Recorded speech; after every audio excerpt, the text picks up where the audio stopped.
This show is supported by Odoo. When you buy business software from lots of vendors, the costs add up and it gets complicated and confusing. Odoo solves this. It's a single company that sells a suite of enterprise apps that handles everything from accounting to inventory to sales.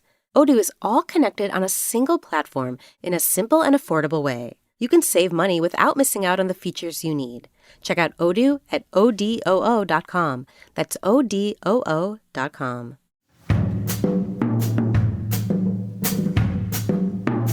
Hey there, it's Trey. You know, I've been talking to us and them folks for quite a while now. In just about every episode, we try to span the divide in some sort of culture war to hear people who disagree. But since starting this podcast, one of the largest divides I've encountered is how Americans view crime. A 2024 Gallup poll shows a 150% spread between Democrats and Republicans. 60% of Democrats say crime is down, while 90% of Republicans say crime is on the rise. Since 2016, a frequent refrain has been to vilify the policies of big cities, often run by Democrats, as soft on crime. They have unleashed progressive prosecutors across our nation who care more about coddling criminals than about protecting their own communities. Pro-crime district attorneys have turned our cities into giant crime zones. They've turned criminals into victims, prosecutors into criminal defense attorneys, and police into public enemies. This is rampant in the Democratic Party. They're coddling criminals, and Americans are paying the price. Cracking down on these so-called crime-riddled cities, state lawmakers around the country have enacted a new generation of tough-on-crime laws. But these don't always break down along party lines. Lawmakers have enhanced criminal penalties in states across the political spectrum, from Louisiana, Tennessee, and Georgia to California, Oregon, and Vermont. Although the divide between Americans' perception of crime is perhaps wider than it's ever been, there seems to be an equally gigantic gulf between state legislators about the best way to address crime. For some, it's lock 'em up and throw away the key. For others, it's investing in social programs for the poor. The emotional impulse to do something, anything, regardless of facts, is sometimes all that matters.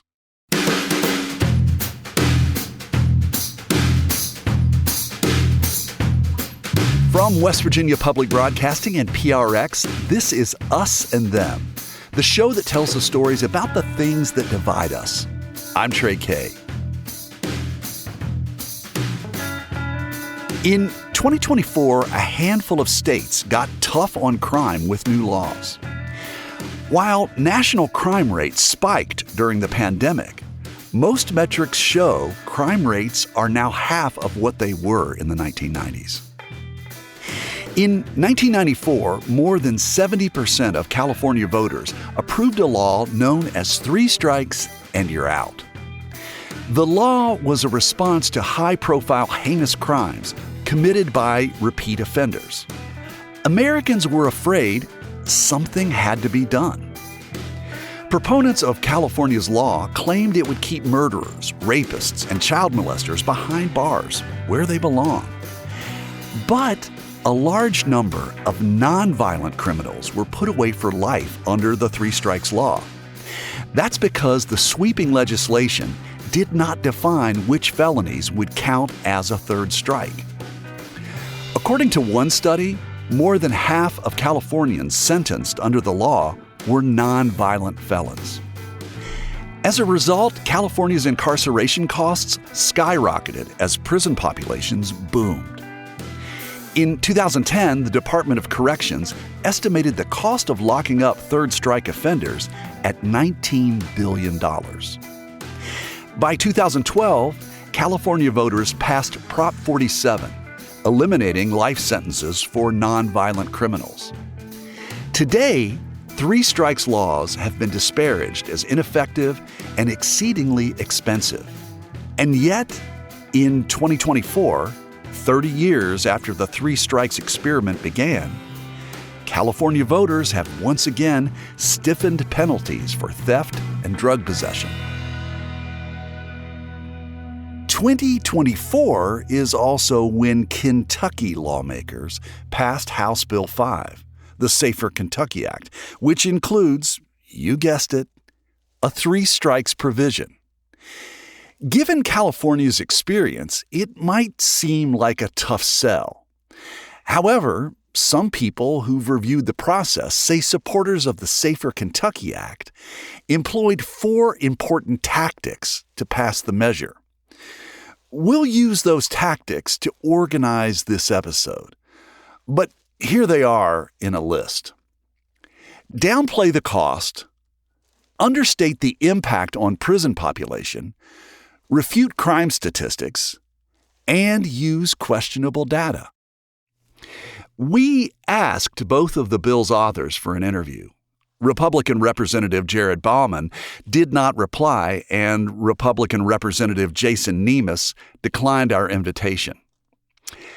While the bill's authors often say the 3 strikes provision only applies to violent crimes, those who've studied it say the bill's language lacks the nuance to prevent nonviolent offenders from serving excessively long sentences.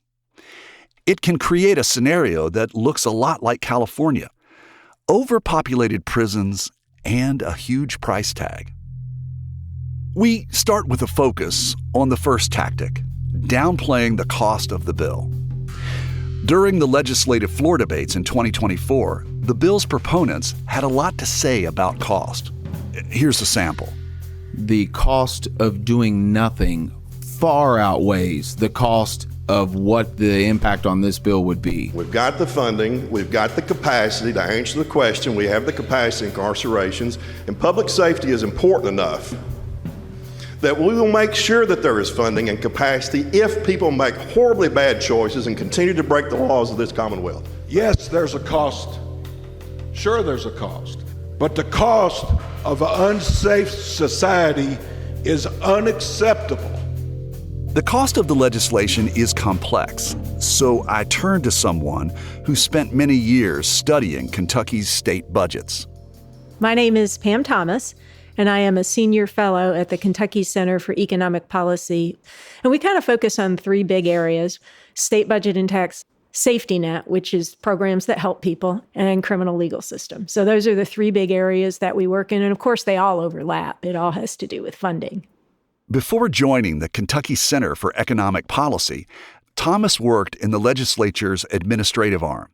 She worked with the Appropriations and Revenue Committee, which handles the state's tax legislation and budgets. You can say whatever you want, but what you spend your money on is what really matters to you. And having so many years with the committee and so many years watching the legislative process and being involved in and hearing the debates, you can tell what the priorities of the General Assembly are by what they spend their money on. And the criminal legal system is an especially interesting area because they don't necessarily budget for it. I mean, it is in the budget and they do get money, but it isn't something they think about like education. We want to spend this much money on education. It's more like, this is how much money we have to spend because of the other things we've enacted or the other things that we've done that create reasons why we have to spend money. You've researched how laws affect incarceration. What observations have you made? Well, the last time Kentucky did big criminal legal system reform was in 2011. And so they essentially tried to reduce the number of people who were incarcerated, reduce the prison populations because they were skyrocketing. And so they tried to do some other things to cause more people to be probated or paroled, to not have so many people incarcerated. But since that time, they have enacted, 6 or 7 times more bills that make more incarceration and longer sentences and harsher penalties than they have reduced those. So how does the Safer Kentucky Act keep people in prison for longer sentences? So a lot of times people think of violent crime and you get something in your head about what that is. And the federal definition only includes 5 crimes. But in Kentucky, we've got a whole bunch of definitions in our statute. But what they did essentially was say that almost everyone who is charged as a violent offender has to serve 85% of their sentence. Now, usually a person who is sentenced after serving 20%, they can be considered for parole. Now they're going to be serving 85% of their sentence. And so that means they're going to be there for a lot more days. As that happens year after year after year, the number of people that you have is going to grow. And there's nothing you can do about it because they have to serve 85%. I guess the question is, like, what are you seeing regarding the costs? Is that something that Kentucky can afford? Well, my response to that would be, without more revenues, no, Kentucky can't afford that if they still want to fund education and pave roads and, have a healthcare system and support a judicial system and all of that. No. But again, it depends on what your priorities are too, right? I mean, you can afford what you think you can afford, but it means you don't do other things. To determine the financial impact of the law, Kentucky's Department of Corrections issues what's called a Corrections Impact Statement. It's a list of crime categories with the cost of incarceration for each. Any bill that affects incarceration requires such information. However, over the course of the session, there's no clear financial statement on the amended bill. Thomas and her colleagues file an open records request for some of the data to allow for a partial report. They responded to us, and so we took those two things and we were able to provide some data about a partial impact. They did ultimately produce a corrections impact statement, but not until the bill was done. So in other words, it's there now, but it wasn't there when people were considering the bill. It's dated March 27th. The bill finally passed March 28th, but it wasn't on the website until sometime in April. And what does it say? Well, you don't ever get a bottom line number with a corrections impact statement. It'll just say, like, for this offense, there are this many people incarcerated now, and if they had to serve this much time, this is how much more it would cost per person. What did your research estimate the cost of the Safer Kentucky Act, HB 5? Just for the few things that we could do, was actually over $1 billion in 10 years that we came up with as the cost of this, as the potential cost of this. I mean, that's a lot of money for a state like Kentucky. But again, that wasn't the whole range of what was included in the bill. We couldn't get data on a lot of things because either it was something they didn't track separately because it wasn't something that was separate before, but just the things that we were able to get data on. It is a pretty big number. So as lawmakers prepare to vote, the Department of Corrections reports the cost of the Safer Kentucky Act is indeterminable. Opponents of the bill are unhappy and make their views clear during hearings.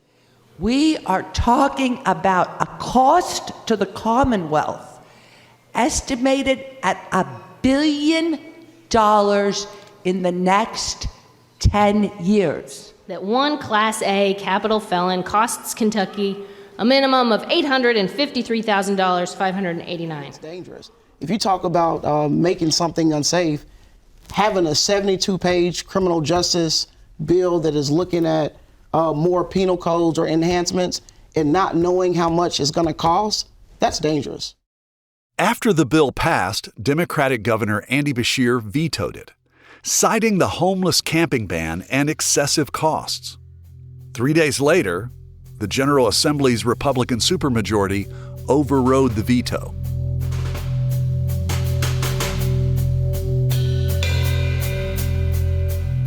The largest cost of the Safer Kentucky Act is likely to be incarceration. Those who've studied it point to another important tactic used by supporters: downplay the bill's impact on prisons and jails. The burden is significant because the majority of the state's prisons are over capacity and understaffed. To understand Kentucky's unique approach to incarceration, I find someone who's an expert on Kentucky's prisons and jails. My name is Judah Shept. I'm a professor in the School of Justice Studies at Eastern Kentucky University. Shept says Kentucky and a few other states have devised a way to limit the overcrowding in state prisons. Nearly half of those incarcerated are held in county facilities. Those county jails receive a per diem payment from the state Department of Corrections that goes to the maintenance of that jail for housing a state prisoner. So that's one way they do it. The other way that's been happening, in the past, Kentucky has had contracts with a private prison company. So at the moment, I don't think there are any private prisons operating in Kentucky. But what the state has done is it also has reopened one of those private prisons that closed, now leases that facility from the private prison company and operates it as a state prison. And another state prison the State Department of Corrections has doubled the capacity. So it has found ways to kind of innovate responses to the problems of overcrowding. Have you thought about how this new legislation was able to think forward? Do we have the capacity to house and feed and take care of the people that we are putting behind bars? I mean, HB 5, the so-called Safer Kentucky Act, is what we call like an omnibus crime bill that is reminiscent of the kinds passed in state legislatures and by the federal government. I'm thinking of like the 1994 crime bill that President Clinton signed, and which put more people in prison for a more capacious number of crimes and offenses and for longer periods of time. We actually have the data. Like, we know that this is a disastrous public policy approach to all kinds of issues. In this moment, after 4+ decades of investing so much into this infrastructure of jails and prisons, they have become the catch-all solution to every single social problem. Is there a problem with addiction in your community? You invest in the jail or build out additional jail beds. Is there a problem with revenue declines, as there is in Eastern Kentucky because of the decline of the coal industry? You, quote unquote, solve it by building out your jail capacity and renting beds to the State Department of Corrections or to ICE, who pays you a per diem amount that keeps your jail open and maybe brings more money into your general fund in your county. Describe for me the makeup of the people who are behind bars in Kentucky. And do you mean in prisons or in jails or both? In both. Okay. A jail supposedly is a place for short-term incarceration, 364 days or less. So a jail has lots of different kinds of folks who are in there, most of whom are there pre-trial, right? To a large extent, they're there because they can't afford their bail or bond. That's 65%, right? That includes large numbers of people who haven't even been charged with any kind of crime, but have committed technical violations of the conditions of their parole or probation, which could be any number of things that are not criminal offenses. They could be people who are there for, violations of their probation and parole, traffic violations, driving with a suspended license, back child support, failure to appear charges, which is just they had a court date and they couldn't get there or didn't show up for all kinds of reasons. In a community where I have spent time in Eastern Kentucky, 27% of people in jail were there for failure to appear. So we're talking like large chunks of jail populations, which in this moment is the kind of locus of mass incarceration right now, is the city and county jail.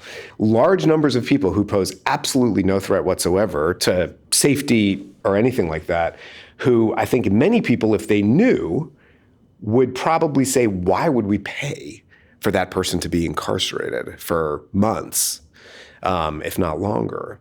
It is by and large people who are poor and working class. We may not realize that that is in fact what comprises a jail population, but in truth, that's who's there. And I think that on its own is something to really reckon with. With respect to the ways these facilities are different, it's really important to say, because jails are built for short-term incarceration, they are by and large much more sort of like austere places in which to be incarcerated, meaning there's very little space for any kind of like recreation or programming. It's usually more crowded than a prison. So if you are sentenced and doing your time in a jail, meaning you are spending more than a year there, sometimes up to 5 years, it's a pretty terrible place to be incarcerated. That's not what it's designed for. Not what it's designed for at all. Prisons are a little bit different. People have been sentenced and convicted and are doing their time for usually a Class C, B, or A felony. And I think about a quarter to a third are there for something very specifically drug-related. And then, lots of people are there for other kinds of like property-related offenses, carjacking, burglary, those kinds of things. And then some amount are there for things that we would refer to as violent. But it's by and large a much kind of smaller population of people who are there for things that we would kind of recognize as violent. To me, one of the most kind of like important conversations to be had right now, and that we should have been having for the last 40 years, is like, do these institutions where we put people, to be sort of like a little bit provocative, but I think also truthful, where we put people in cages, does that make sense for the kinds of things we think they're doing, i.e. improving public safety? What impact will the Safer Kentucky Act have on correctional facilities in Kentucky, or is it already having an impact? Prior to the passage of HB 5 last year, Kentucky was already had the 7th highest rate of incarceration in the United States. So as a state, we were already very punitive compared to most other states. And HB 5 kind of guarantees that we continue that trend, which it also has to be said happens at a time where other states are still making efforts to, say, decarcerate, close down prisons, move people out, develop alternatives to incarceration. Kentucky, by the passage of HB 5, kind of continues on this trajectory we've been on of kind of doubling down on the practice of criminalization and incarceration. So it seems to me like the effect will be kind of continued growth in the state prison population, continued growth of our county jails, because the state kind of pushes down Class C and D felonies to the county jail level. And that touches everybody more directly.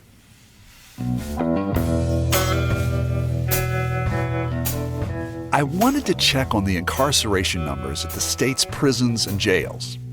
Kentucky's Department of Corrections website provides a daily count on the facilities, both state prisons and county jails.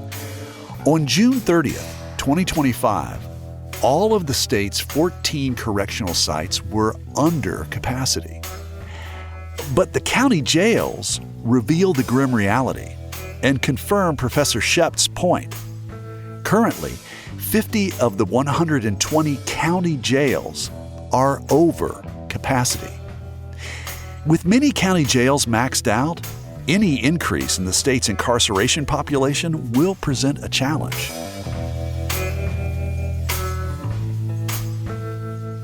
Coming up, we'll hear about some of the data and research Kentucky lawmakers used to support the Safer Kentucky Act.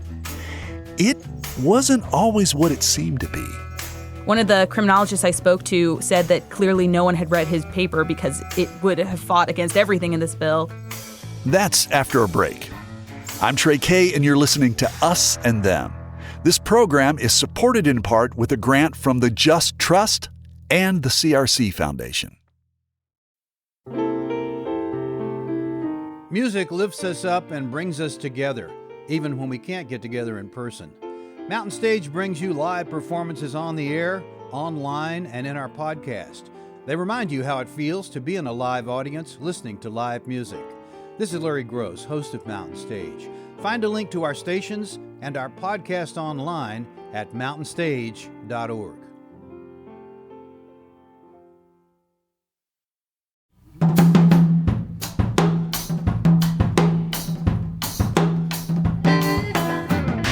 Hey, it's Trey, and you're listening to Us and Them from PRX and West Virginia Public Broadcasting. America's disconnect on crime is driving policy decisions. In the past 5 years, while some crime data shows a clear drop, a number of states have enhanced criminal penalties and reversed previous reforms. One example is the Safer Kentucky Act, a sweeping crime bill that includes a 3 strikes provision and requires that felons serve 85% of their sentence before they're eligible for parole. Neither of the bill's co-authors, Republican Representative Jason Nemus and Republican Representative Jared Bauman, were willing to talk with us for this episode. Those who watch the state's legislative action say 4 important tactics helped the bill become law. The costs were downplayed, the burden on prisons and jails understated. They say a third tactic involves the data and research used to support the bill. And that's how I came to meet someone who's watched the process from start to finish. My name is Sylvia Goodman. I'm a reporter with Kentucky Public Radio. I report on all things state capitol. Goodman says she was there for all of the committee hearings. There were many hours long, very contentious committee hearings.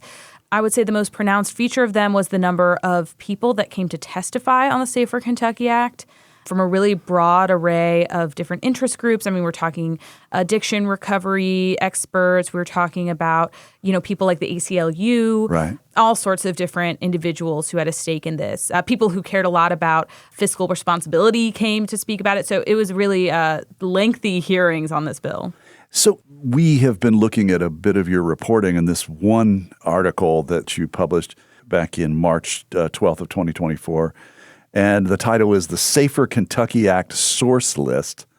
And then it's kind of a cut and paste job from a Georgia policy paper. Mm-hmm. So I guess I'll just show it to you. Yeah. What can you tell me about this article? I remember this story very well. So one of the main things about the Safer Kentucky Act is that the sponsors emphasized repeatedly in hearings that this was a data-driven bill. Everything in here was backed up by research that they had done, and they talked a lot about the extensive research.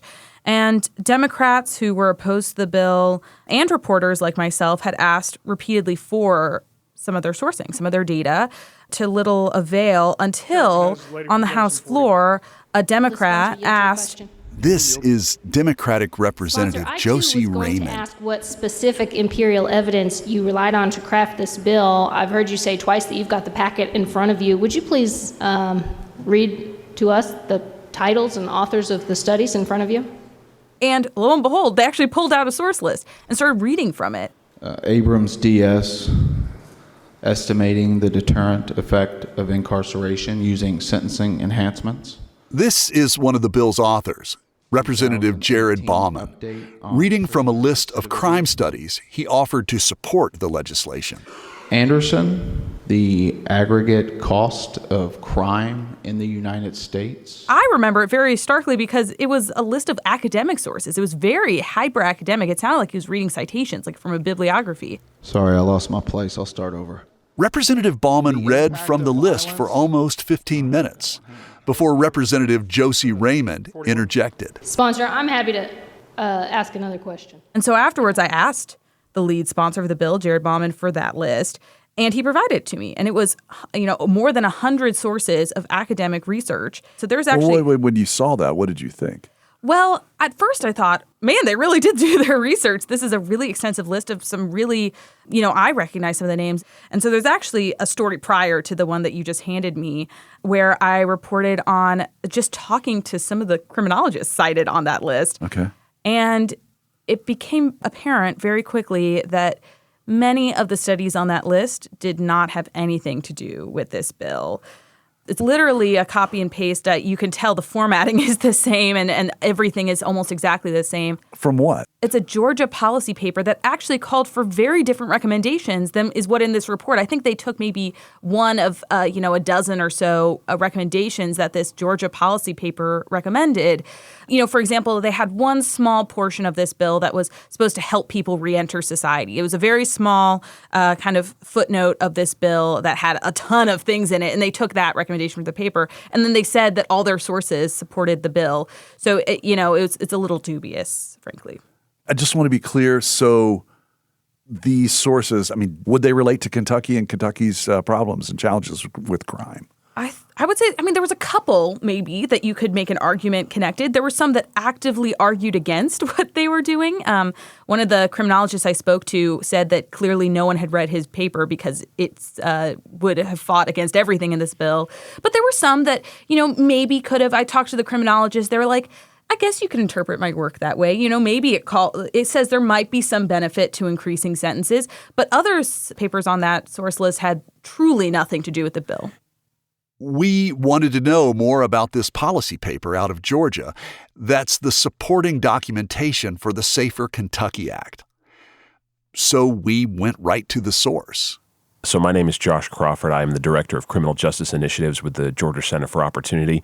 That's a sort of fancy way of saying I work with local and state policymakers to craft public safety policy, do research on what helps make communities safer, and by extension, allow people in those communities to thrive. Crawford works for the Georgia Center for Opportunity, and he put together the data for a report on crime rates in Atlanta, Georgia. Did you consult with Representative Bauman and Representative Nemes about HB 5? So the way that kind of came about was I had written a report on violent crime reduction for Atlanta. Right. And that report had been given by another legislator to Representative Bauman.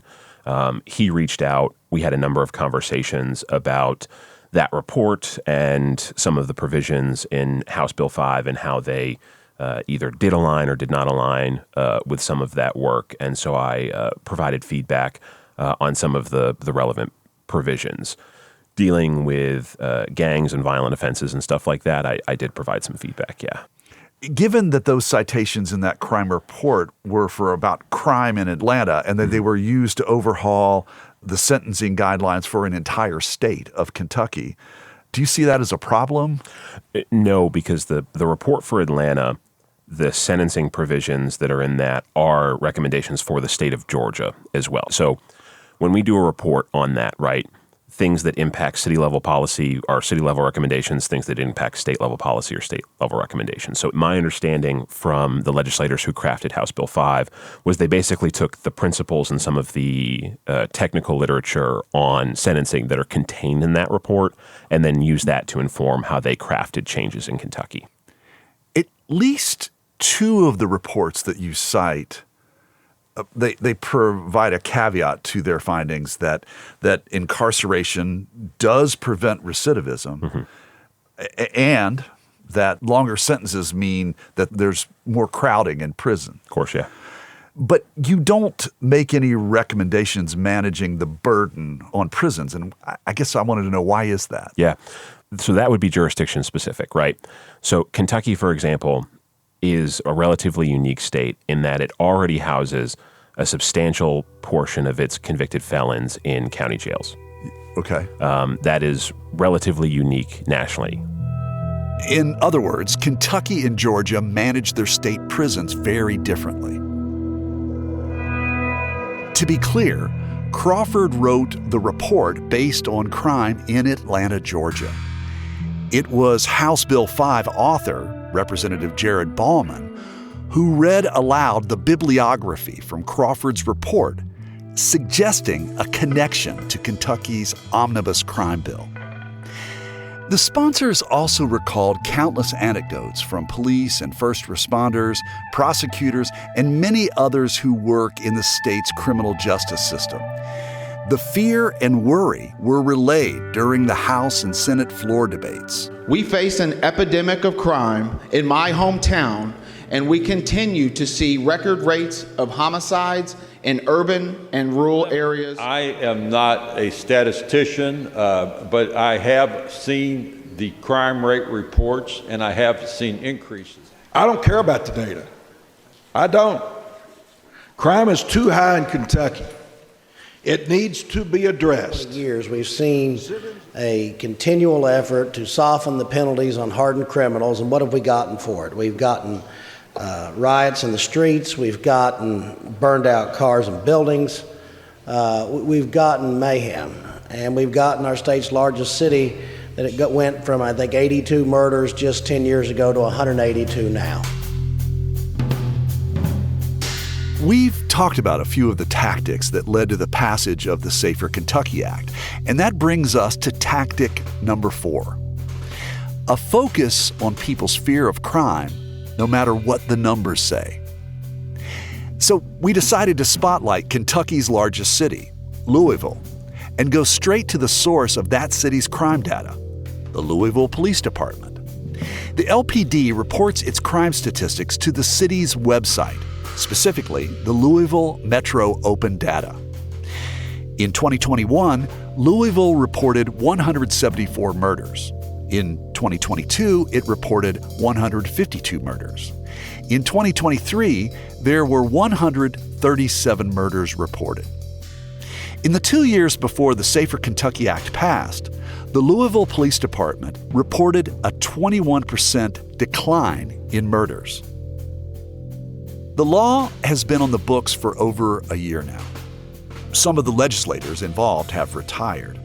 And although the bill's authors declined our interview requests, we did talk with a Republican senator who tried to introduce some nuance into the bill. Senator from Christian to speak to the motion. Thank you, Mr. President. I agree with the senator from Jefferson. This is a serious mistake. The senator from Christian County was then Senator Whitney Westerfield, a Republican representing a southwestern district.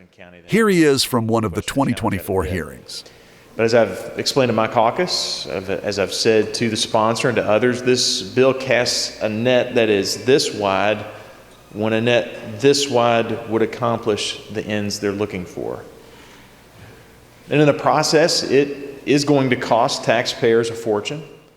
Westerfield was the chair of the Senate Judiciary Committee until he retired at the end of the 2024 session. I say it's one of those bills that's in a interesting position. It's got a lot of momentum because it's the kind of bill nobody wants to be opposed to. Not many of us want to be opposed to. It's got all the right people that we want to stand alongside and fight with that support it. No one wants to stand against law enforcement and what they're asking for. Westerfield was one of two Republicans who voted against the bill. But as he explained to me, he was a bona fide tough-on-crime prosecutor before he was elected. I was proud of my work as a prosecutor. I was really tough on bad guys. I was happy to try cases that I thought were meritorious. I didn't make really lenient plea deals, and had some notions about criminal justice policy from the outside that I brought with me. And when I got there, I realized I didn't see the whole picture. I had my job as a prosecutor in this little part of the process. And when you become a legislator, you're obligated to realize the chessboard's a lot bigger than the little spot you had before you got that seat. Kentucky's legislature has a Republican supermajority in both houses. I was curious whether Westerfield sees the Safer Kentucky Act as politically motivated. Maybe a little bit in the red-blue sense. But I think the motivating factor is the false narrative that crime is exploding everywhere. The bill was born from Jefferson County with Jefferson County legislators. And Jefferson County is like where Louisville is. Yeah, Kentucky's largest city by far, and lots of smaller communities sort of in the burbs outside of Louisville proper. But Jefferson County is the birthplace of this legislation. And the legislators, I get along with all those folks that were behind the bill, but they talked about a lot of exploding crime even in Jefferson County. It's just not true. But there was a painted picture of crime on the rise. And most legislators, it's important to remember this point, regardless of whatever the subject matter is, it doesn't matter. This is about crime, but pick a subject. There's going to be a handful of legislators that know this issue pat. They know it front and back. They live it. They work in it. They are the experts. And everybody else sort of just trusts that the experts among the 138 of us on subject X knows what they're talking about, and let's do what they say, what the consensus opinion is. And I think that's what drove the bill. It's politically very popular to do tough on crime things, to put bad guys in jail and to keep bad guys in jail. And I don't know anybody that's opposed to putting bad guys in jail and keeping bad guys in jail, right? Who doesn't support that on the left or the right? The problem is these bills and a bunch of others like it, but certainly in the criminal justice space, nuance matters a bunch and the details matter a bunch. The costs and the bottom lines matter a bunch, and the outcomes for public safety matter a whole bunch. And when you move forward with policy without taking into consideration all those details, all the nuance that comes with those categories of issues, you're blowing it and you're going to create more harm than you intend to create. But when you're having to explain your bill and then those nuances, you lose. And when it comes to your question about whether or not this was politically motivated, I think that's where that comes into play. They know that the only way to explain why this bill isn't good is when you have to explain this bill, and the explaining side loses. The tough on crime, cleaning up our streets side wins by default. Speaking of explaining, I want to circle back to something we mentioned earlier. The Safer Kentucky Act expands the violent crime statute by adding a number of crimes. For example, carjacking and arson. It also provides what some states call a truth in sentencing provision, that felons convicted of violent crimes must serve at least 85% of their sentence before they can be eligible for parole. Former Republican Senator Whitney Westerfield says the crime bill required a level of nuance and definition that it does not have. HB 5 proponents repeatedly said that the three strikes law is reserved for a very narrow subset of crime, particularly violent crime. Yeah, that's the 85% group. Yeah. Okay, when we spoke with others about this, they provided two examples of a nonviolent act that is eligible for both mandatory minimum served sentences and the three strikes provision. So, like, one of those examples would be if I were to share drugs with somebody and those drugs had fentanyl in it, and if that resulted in a death, I would be responsible for that. Another example would be second-degree robbery. What is that in reality? So in Kentucky, we have robbery first and robbery second. And the biggest differences between those crimes are where you're committing the robbery and what you're committing the robbery with. So robbery first, it's what you think of as robbery. It's a violent crime. Someone's guilty of robbery first when, in the course of committing a theft, doesn't matter how big the theft is, of any value, of thing or whatever, you cause physical injury to someone not a participant in the crime, or you're armed with a deadly weapon, or you use or threaten the immediate use of a dangerous instrument upon someone who is not a participant in the crime. It's a B felony. And then robbery in the second degree is a little bit less. So in the course of committing the theft, you use or threaten the use of physical force. So this has been sort of controversial. When you use the term robbery, you have a certain image in mind, right? You're thinking about somebody at gunpoint doing something just violent. That's generally what people imagine when they think of a robbery. Robbery second could be charged by Mitch as he's pushing the sales clerk out of his way at the Walmart door, stealing a Nerf gun. That's robbery second. Any use of physical force in order to commit the theft. It's a crime. I'm not sure it belongs on the same list with murder, rape, incest, sex with a minor, or use of a minor in a sexual performance. Those are god-awful, terrible, evil, dark things. Is it a crime? 100%. Should it be punished? 100%. I'm not sure the facts warrant it being treated as an 85% crime with the rest of these. So back to nuance. What is the aversion to nuance when it comes to crafting an omnibus crime bill? They got to run for office, and voters don't care about nuance. They care about nuance when it impacts them directly or eventually comes around to affecting their lives in some way, good or bad. Then it matters.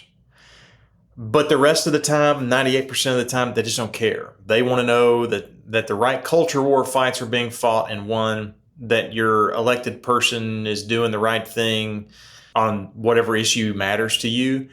And most voters are just getting snippets of what's happening. If they're getting anything, it's a 30-second little blip of a quote. It's a sound bite. And that's enough for people to win the day when they're in office. It's enough.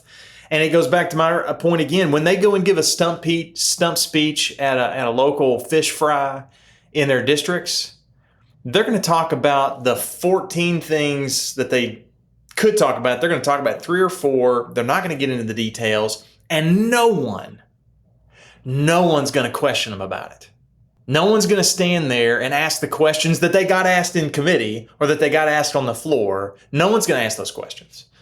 Those people aren't going to be thinking about or aware of those questions, and they're not going to ask. And so they don't have to answer those questions. It's a terrible part of our politics that the detail and the nuance lose every time. Well, speaking of data, I mean, everyone we've interviewed has had a different set of crime statistics.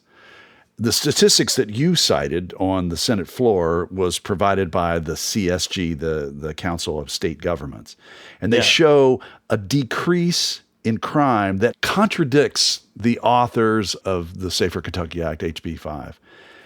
The city of Louisville, reported by the Louisville Police Department, also shows a decrease in crime. Yep. So how do you view the relevance of crime rates? I think they're incredibly relevant. I think they are less relevant and matter less to other legislators. And it depends on what the data shows. If the data supports their narrative, they love it. And if the data doesn't support their narrative, they ignore it or cast doubt upon it. To ignore it is, I think, silly and ignorant and willfully ignorant in this case. And it goes back to the philosophical approach that some other legislators have. They just don't care. They believe crime's going up. They're going to respond to that crime, and they're going to do something that's tough on it. And when you see homicide rates and other specific crimes, or you hear about carjackings, and those legislators in Jefferson County felt like they had to respond, I don't blame them for wishing to respond to that. But there were a lot of other ways they could have responded without creating this ugly thing.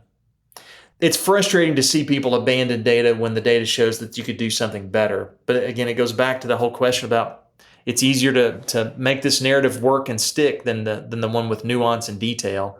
Well, speaking of nuance, what happens when major criminal justice legislation ignores nuance? Well, nothing at first. The legislators that support it get to brag about how they did something good and big and awesome for public safety. But eventually, the costs start piling up. I mean, the bill comes due. At some point, I suspect there's going to be some people who are going to get caught by those two additions to the violent offender statute, the robbery second and the wanton endangerment, in fact patterns that no one would agree are violent, that are going to get caught by it. Here's the problem, though. Most of that's going to go unknown by most everybody. If you're the defendant that gets caught with a robbery second charge, and it really is really slight physical contact, but the definition is physical contact, physical force, that can be however slight. If you just nudge a sales clerk on the way out the door stealing a pack of gum, you get found guilty by plea or otherwise, and now you've got an 85% crime charge, and you're going to have to serve 85%. Who's going to be the one telling your story to the legislature? Who's going to bother explaining that nuance? Well, the only people that are going to care are your defense attorneys, and it's probably going to be a public defender if you're in Kentucky. That they handle 9.5 cases out of 10, maybe more than that. And you're one of 170 or 200 cases that lawyer has. It's hard for all that to finally bubble its way up to the top in a sufficient and big enough number and impact to change minds. And it takes years for that to happen. Meanwhile, the taxpayer's paying for it all. You're going to spend more time in jail than you would have otherwise before this bill because of that parole eligibility. And again, that cost is not realized. And the few people who care about the nuance, they're going to have 1,000 other nuanced issues to worry about on the budget when they write the budget every 2 years in Kentucky. How much damage has to be done or bottom line cost to the taxpayer has to be realized before it's enough to move the needle enough to create change or inspire change in legislators. And then you factor in what the legislature looks like every 2 years when it changes over so much. People think bills get greased and it's hard and to make public policy. And some bills are greased and have lots of political wind. It's why passing this bill was so frustrating, because I know changing this bill will take years and years and years to do.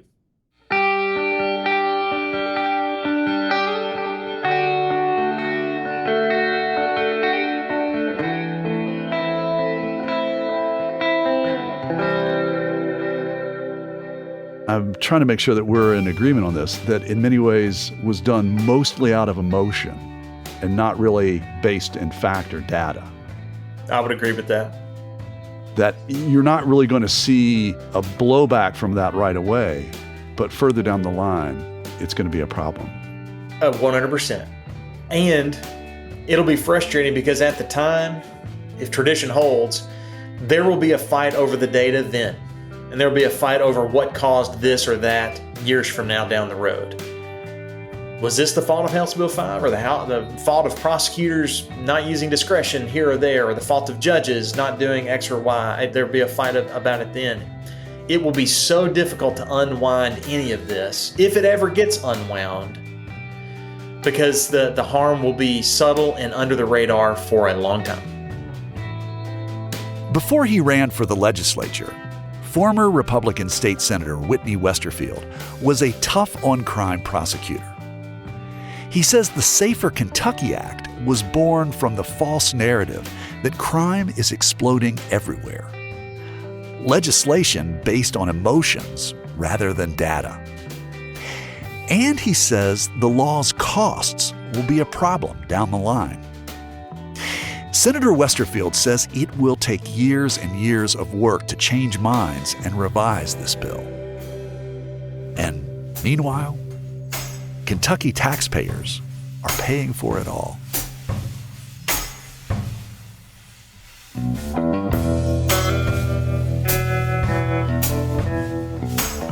You've been listening to Us and Them. Our team for this show was me, Trey Kay, Mitch Hanley, and Kate Smith. Special thanks to Ryan Van Velzer and John Boyle of Louisville Public Media, the Beaumont branch of the Lexington Public Library, Senator Robin Webb, Professor Jeffrey Butts at the John Jay College of Criminal Justice. Michael Lipton, Tristan Lozow, and Ahmed Solomon wrote and performed the Us and Them show music. Mark Lerner designed our logo. The marvelous people at PRX and West Virginia Public Broadcasting make Us and Them possible. So do grants from the Corporation for Public Broadcasting, the CRC Foundation, and for this episode, the Just Trust.